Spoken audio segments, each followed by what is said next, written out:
салому алайкум дӯстони азиз, хушомадед ба канали Шараф Медиа. Имрӯз мо тасмим гирифтем ки дар бораи як аз қаҳрамонҳои филми Ҳидоят Тимур Аҷар ба шумо маълумот диҳем. Барои пешрафти кори мо шумо дар комментария фикру ақидоятон ронависонед ва дар видео лайк гузоред ва инчунин дар канали Шараф Медиа обуна шавед ва дӯстони худро даъват намоед. Барои диққататон ташаккур зиёд. Ба шумо тамошое ба фароғат хоҳонам.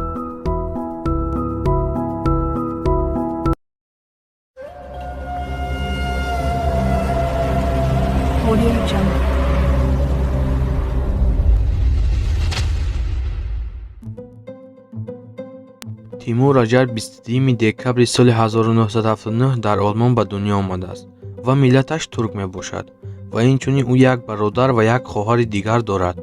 Тимур Аҷар ҳаёти кӯдакиашро дар Олмон гузаронидааст. ӯ соли 1984 ба Туркия ба вилояти Карасуи шаҳри Сакария бармегардад. Тимур соли 1999 дар як театр корро сар мекунад. ӯ факултати санъати зебои шаҳри Измирро хатм кардааст. баъдан ӯ ба шаҳри Истанбул сафар мекунад ва ҳаёташро дар он ҷо идома медиҳад. аввалин шуда ӯ дар Истанбул қадамҳои худро дар сценарияи Некспирднир Чин Киз гузошта роли ҳақиқиро мебозад. баъди гузашти солҳо Тимур Аҷар 16 июли 2016 қадам ба ҳаёти нав мемонад, яъне бо дӯстдоштаи худ Эда оила барпо мекунад. Эда низ бо мисли Тимур Аҷар ҳунарпеша мебошад. мо ӯро ҳамчун Селен дар филми Ҳидоят мешиносем. баъди ин оиладорӣ дери нагузашта дар ин оилаи хушбахт духтарчае ба дунё меояд, яъне онҳо соҳиби фарзанд мешаванд. филмҳо ва силсила филмҳое ки Тимур Аҷар нақшофарӣ кардааст инҳо мебошанд: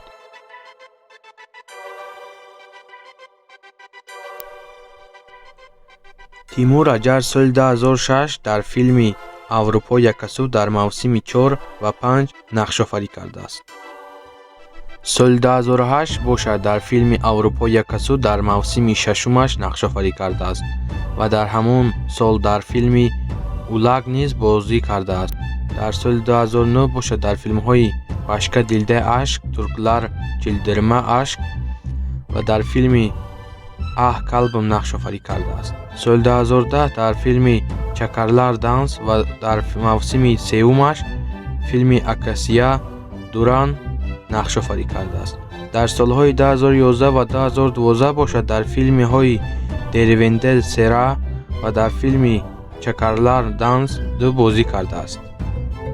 соли 2014 бошад дар филмҳои Ҳаят Сана Гузал ва дар филми Бебек Ишӣ нақшофарӣ кардааст.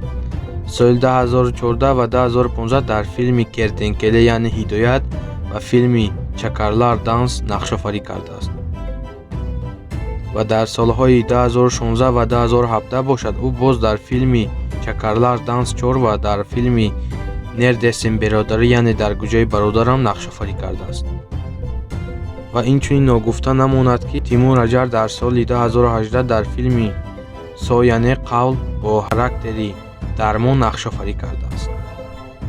дӯстони азиз, барои диққататон ташаккури зиёд. Инак мо ба анҷоми барнома расидем. Барои пешрафти кори мо шумо дар комментария фикру ақидоятон ронависонед ва дар видео лайк гузоред ва инчунин дар канали Шараф Медиа обуна шавед ва дӯстони худро даъват намоед.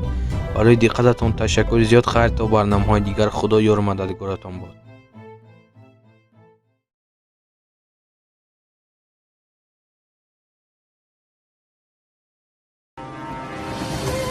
салому алайкум дӯстони азиз, хушомадед ба канали Шараф Медиа. имрӯз мо тасмим гирифтем ки дар бораи яке аз қаҳрамонҳои филми Ҳидоят Буланд Полад яъне комиссар Зубайд ба шумо маълумот диҳем. барои пешрафти кори мо шумо дар комментария фикру ақидоятон ронависонед ва дар видео лайк гузоред ва инчунин дар канали Шараф Медиа обуна шавед ва дӯстони худро даъват намоед. барои диққататон ташаккури зиёд. Ба шумо тамошое бо фароғат хоҳонам.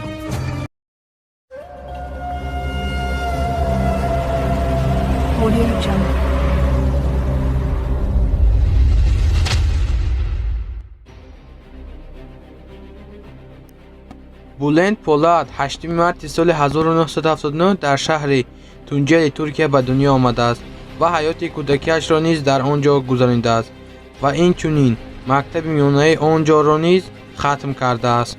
баъди хатми мактаб ӯ дар яке аз марказҳои санъати бо номи Муҷда Дузе таҳсил мекунад.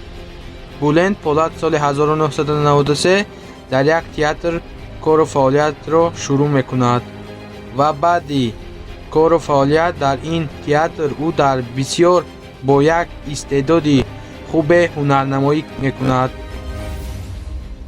سال 1994 او در یکی از برنامه‌های تئاتری با نام سوکاک دکسه با یک حیثیت بلند نقش‌آفرینی کرده است. از سبب او بسیار استعدادی خوبی هنری داشت. او را با یک سلسله فیلم‌های مشهور با نام карагул یعنی صدبرگ سیاه دعوت کردند و او نیز این دعوت را قبول کرد و در فیلم با موفقیت هنرنمایی کرده است. بعدی همه این حادثه ها بلند پولاد به شهر لاس آنجلس ایمیا برای آموختن زبان سفر میکند.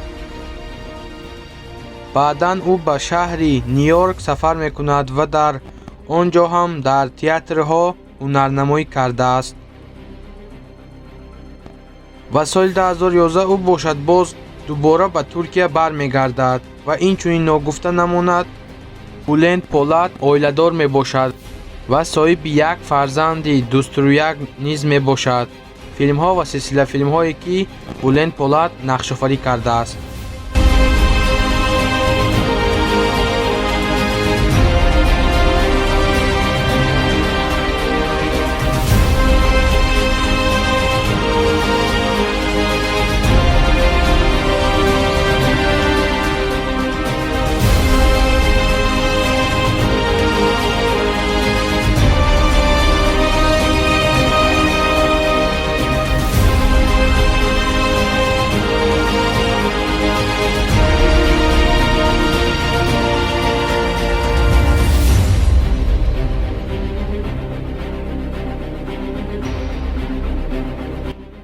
اینک ما به انجام برنامه رسیدیم. برای پیشرفت کاری ما و شما در کامنت‌ها فکر و عقیده‌هایتان را نویسید و در ویدیو لایک بدهید و اینجوری در کانال شرف مدیا ابونه شوید و دوستان خود را دعوت نمایید. برای دقتتان تشکر زیاد. خیر تا برنامه‌های دیگر. خدا یار و مددگارتان باد.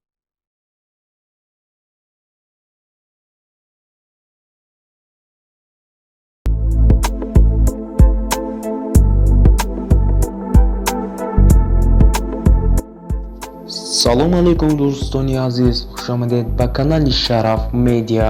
дар имрӯза видео мо тасмим гирифтем ки дар бораи яке аз қаҳрамони филми машҳури ҳидоят яъне Аҳмад Кайякасен яъне Мурод ба шумо маълумот диҳем.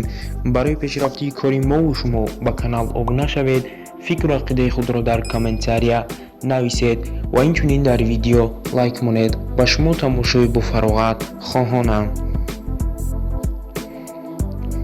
Аҳмад Кайякасен 27 сентябри соли 1988 дар шаҳри Измири Туркия таваллуд шудааст. Аҳмад Кайякасен як ҳунарманди машҳури Туркия аст. Аҳмад Кайякасен аз синни хурдӣ дар мактаб ба корҳои театр машғул буд ва ниҳоят ба актёри ҷиддӣ муносибат кард. ба ин маъно актёриро ҳамчун касби ояндаи хуб интихоб кард ва ба ин самт ҳаракат кард. Аҳмад Кайякасен ки ҳаёти миёнаи синфӣ дошт ва ба ин маъно маълумоти олӣ надошт, тавонист худро ҳамчун афсар ба саҳна партояд ва ба ин маъно вай ба роҳи рушд додани худ рафт. ба гузашти вақт номи ҷавон ки диққати истеҳсолкунандагонро ба худ ҷалб кард, ба иштирок дар лоиҳаҳое шурӯъ кард ки худро ба ҳама нишон хоҳад дод. мутаассифона дар бораи ҳаёти шахсии Аҳмад Кайякасен маълумоти пурра нест ва мегузарем ба силсила филмое ки Аҳмад Кайякасен нақшофарӣ кардааст.